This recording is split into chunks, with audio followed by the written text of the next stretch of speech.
plus de perception de frais sur le paiement des factures d'électricité aux différents guichets de la Poste au Togo. Ces frais sont tout simplement annulés. Situation très tendue ce mardi à la prison civile de Lomé. Les détenus réclament leur délocalisation afin de se mettre à l'abri des risques de contamination du Covid-19. Les gestes de soutien et de solidarité se multiplient en cette situation de Covid-19 au Togo. Le styliste Franco Dimelo a entamé cette semaine une tournée de dons de cache-nez à l'endroit des institutions de l'État, des médias et du secteur privé. Merci de nous avoir choisis pour vous informer. On commence cette édition par la situation du Covid-19 au Togo. En date du jeudi 14 mai, le Togo a enregistré 238 cas confirmés, 131 cas actifs, 96 personnes guéries et 11 décès, soit 57 nouveaux cas depuis lundi dernier. Une première depuis 4 jours au Togo qui interpelle vivement au respect des mesures barrières.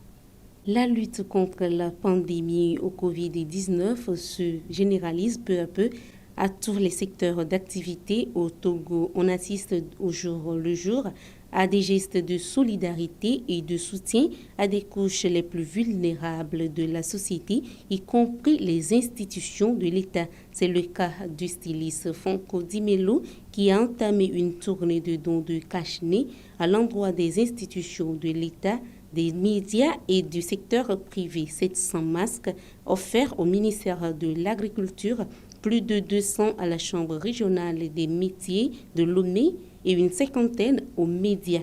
On retrouve le donateur Franco Dimelo pour plus de détails sur ses motivations. La motivation, premièrement, c'est pour encourager le gouvernement. Nous devons respecter les mesures de gestes barrières. Et nous, en tant qu'artisans, nous devons soutenir cette initiative de confection de masques locaux.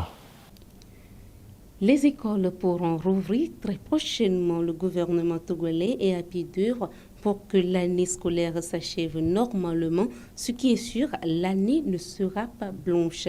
Voilà qui ressort d'une rencontre ce 14 mai entre le ministre en charge des enseignements primaires et secondaires et les responsables des écoles privées. Une information qui rassure tant les élèves, les enseignants que les parents. Le mal est là et continue de gagner du terrain. Néanmoins, le gouvernement prend les dispositions nécessaires pour une reprise effective. Le gouvernement compte rouvrir les établissements scolaires, d'ailleurs surpeuplés, dans le respect des mesures barrières. Le ministre Acha Afo-Dedi a fait savoir que le gouvernement veillera à la désinfection entière et fréquente des surfaces, la distribution des masques à chaque apprenant, l'installation du dispositif de lavage des mains et la distanciation entre les tables bancs. La prison civile de Lomé a été le théâtre d'un mouvement d'humeur des prisonniers ce mardi 12 mai. Une conséquence due à un certain nombre de cas confirmés au Covid-19 quelques jours plus tôt dans le rang des prisonniers. Une situation qui aurait créé la panique. Ces détenus réclament leur délocalisation afin d'éviter une propagation du virus dans toute la prison. La manifestation a été rapidement maîtrisée par l'intervention des forces de l'ordre et de sécurité à travers des tirs de gaz lacrymogène.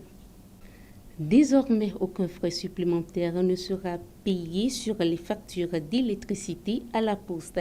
Ainsi, en a décidé les premiers responsables de la Société des postes du Togo et la compagnie énergie électrique du Togo. À travers un communiqué conjoint, ces premiers responsables ont décidé ce 13 mai de surseoir à la perception de ces frais qui s'élèvent à 200 francs CFA. Une décision qui, selon les directeurs des deux institutions, vise à faciliter la vie à la clientèle à travers une amélioration des prestations respectives.